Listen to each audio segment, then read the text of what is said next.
From slow boring, we should pay more for the best teachers. David Broockman and Josh Kalla recently published a paper in which they tested the electoral impact of moving to the center on a range of issues. They find that Democrats mostly benefit from moving to the center on cultural issues, affirmative action, crime, admission of asylum seekers, girls' sports, but are generally better off maintaining conventional progressive positions in areas like Social Security and healthcare.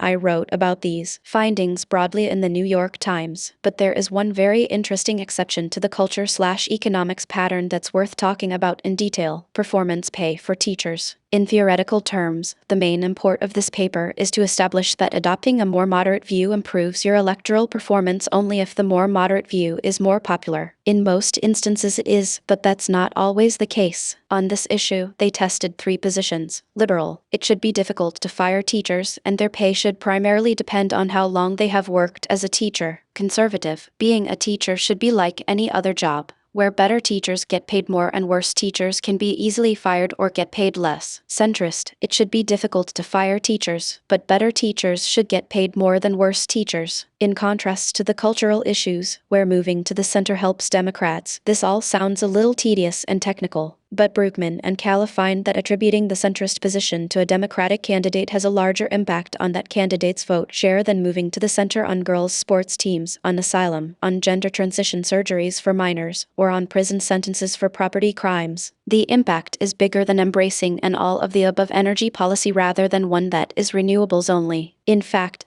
the only issues that had a larger impact on candidate evaluation in their survey were affirmative action in college admissions and racial targeting of small business loans. That means that this wonkish technical question of teacher compensation is actually a bigger deal in the eyes of voters than a lot of inflammatory cultural issues. Why is this shift so high impact?